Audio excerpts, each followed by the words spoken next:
El sueño de pisar Marte, de convertirnos en una especie multiplanetaria, es una de las ideas más ambiciosas de la humanidad. Ciudades bajo cúpulas de cristal, el planeta rojo transformado en un nuevo hogar, lo hemos visto en cientos de películas. Pero ¿cuánto de esto es ciencia ficción y cuánto es ciencia real? Hoy vamos a responder a la pregunta del millón, basándonos en la ciencia actual y en los planes reales de la NASA, SpaceX y otras agencias. ¿Cómo será nuestra presencia en Marte para el año 2050?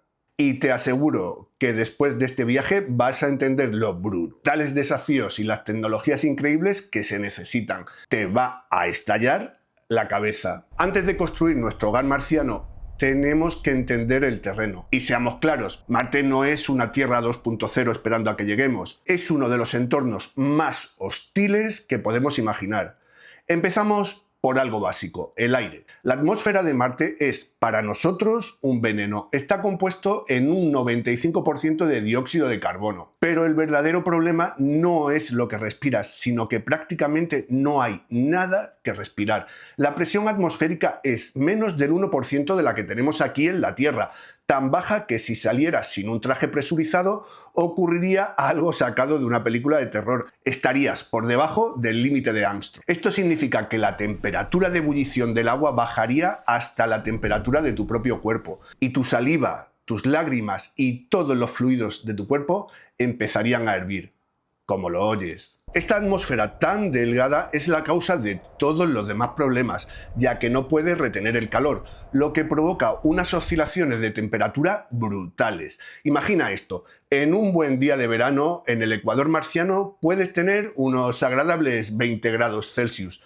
casi para ir en manga corta, pero esa misma noche la temperatura se desploma a menos 100 grados, un cambio de más de 120 grados cada día. Y luego están sus famosas tormentas de polvo, que no son como una tormenta de arena en el desierto. Hablamos de tormentas que pueden crecer hasta envolver el planeta entero durante meses, bloqueando casi toda la luz del sol. Una pesadilla para cualquier sistema que dependa de paneles solares. Y la cosa no mejora cuando miramos al suelo. El suelo marciano, el regolito, es una espada de doble filo. Por un lado, esconde el tesoro más grande del sistema solar para nosotros: agua. Y no estamos hablando de un charco, hay vastas cantidades de hielo de agua, sobre todo en los polos y bajo la superficie. Se calcula que si derritiéramos todo el hielo del polo sur, cubriríamos Marte con un océano de 11 metros de profundidad. 11 metros. Esta agua es la clave para todo, para beber, cultivar, para protegernos de la radiación e incluso para fabricar combustible. Pero aquí viene el pero. Ese mismo suelo que contiene el agua está contaminado, está impregnado de unas sales llamadas percloratos. También existen, pero en Marte su concentración es miles de veces superior y son muy tóxicos para nosotros. Interfieren con la tiroides y el polvo fino puede meterse en todas partes. Así que aquí está el primer gran dilema. Para conseguir el recurso que nos da la vida, el agua, tenemos que procesar un suelo que es venenoso. Vivir de la Tierra en Marte es un proceso químico e industrial desde el minuto 1. Pero el peligro más traicionero de Marte es uno que no puedes ver, oír ni sentir hasta que es demasiado tarde: la radiación.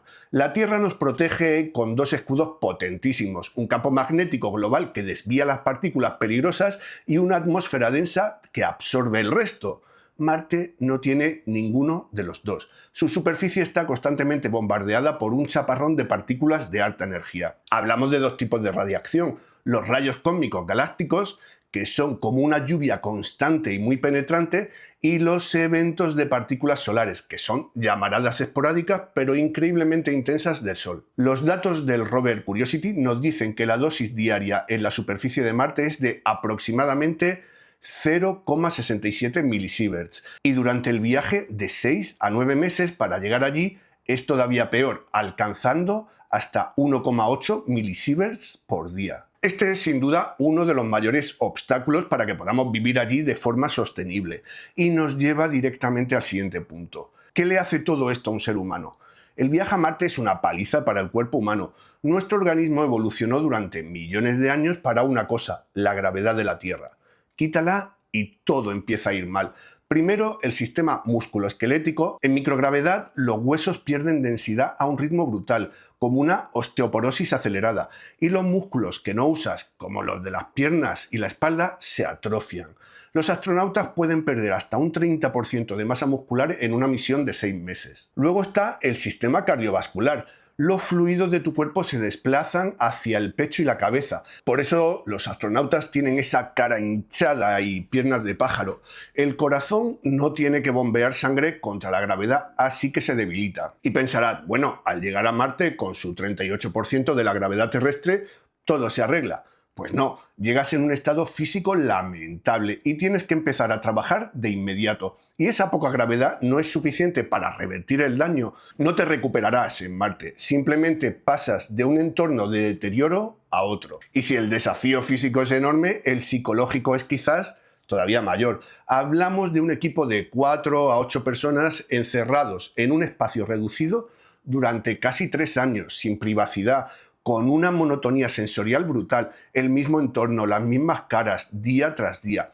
Y el aislamiento de la Tierra es total. La comunicación tiene un retraso de hasta 20 minutos por trayecto, 40 minutos para una respuesta. Se acabó el llamar a casa para hablar en tiempo real. Estás completamente solo. Tenemos experimentos que simulan esto en la Tierra, como el Mars 500, donde un equipo estuvo confinado 520 días. Los resultados: trastornos del sueño, depresión, irritabilidad, conflictos entre la tripulación. Se ha observado el fenómeno del tercer cuarto, donde la moral se desploma justo cuanto parece que falta menos para terminar. Ahora suma todo: un cuerpo debilitado, una mente estresada y, para rematar, la dosis constante de radiación, que en una sola misión podría acumular hasta un Sieverts, aumentando tu riesgo de cáncer de forma significativa. En este momento la pregunta no es ¿podemos llegar a Marte?, sino ¿podemos sobrevivir al viaje y seguir siendo funcionales? Vale, el panorama parece desolador, pero la humanidad es experta en una cosa: resolver problemas con ingenio. ¿Cómo vamos a sobrevivir allí? La clave es un concepto llamado ISRU, utilización de recursos in situ, vivir de la Tierra. Primero, el refugio. Necesitas un hogar que te proteja de todo lo que hemos hablado. Hay varias ideas increíbles. Una es usar los tubos de lava. Marte tuvo volcanes y es probable que tenga cuevas subterráneas enormes. Un techo de roca de decenas de metros te daría un blindaje casi perfecto y gratuito contra la radiación. Otra opción son los hábitats inflables. Se lanzan compactados y se inflan en Marte, dándote un gran volumen con poco peso. Ya se ha probado uno en la estación espacial. Y la más revolucionaria, la impresión 3D con regolito marciano. Empresas como Icon, en colaboración con la NASA, están desarrollando robots que usarían el propio suelo de Marte para imprimir en 3D los hábitats, las carreteras, en definitiva, todo. Y así reduces drásticamente lo que tienes que llevar desde la Tierra. Bueno, ya tenemos casa. Ahora necesitamos aire y agua. El agua, como vimos, está allí. Hay que excavar el hielo y derretirlo, o cocinar el suelo para liberar el vapor de agua. Y el aire, recuerdas que la atmósfera es 95% CO2. Pues resulta que eso es una materia prima excelente. El rover Perseverance llevó a Marte un experimento increíble llamado MOXIE. MOXIE es básicamente un árbol mecánico que coge el dióxido de carbono de la atmósfera marciana y, mediante un proceso llamado electrólisis, rompe la molécula y libera el oxígeno. Y funcionó. Ha producido hasta 12 gramos de oxígeno puro por hora en Marte. Una versión a gran escala podría generar aire para los hábitats y el combustible de los cohetes de vuelta a casa. Pero todo esto consume una cantidad de energía gigantesca. Los paneles solares son una opción, pero ya vimos el problema de las tormentas de polvo. Por eso la NASA ha priorizado la única solución viable para una base permanente en Marte: la energía nuclear. Reactores pequeños, compactos y superpotentes que funcionan 24/7 sin importar el clima. Toda esta tecnología es increíble, pero ¿quién la va a construir? Estamos en medio de una nueva carrera espacial con filosofías muy diferentes. Por un lado tenemos a la NASA. Su enfoque es metódico. De la Luna a Marte. Usan el programa Artemis para probar toda la tecnología en la Luna antes de dar el gran salto. Es la estrategia segura pero lenta, apuntando a Marte a finales de la década de 2030 o principios de la de 2040. En la otra esquina tenemos a SpaceX, con su visión disruptiva. Todo se basa en su cohete Starship, totalmente reutilizable. Su plan es radical: reabastecimiento en órbita para llevar más de 100 toneladas de Marte de una sola vez. Es la estrategia de alto riesgo y alta recompensa. Musk quiere una ciudad allí para 2050. Y no están solos. La Agencia Espacial Europea se centra en la colaboración y misiones robóticas.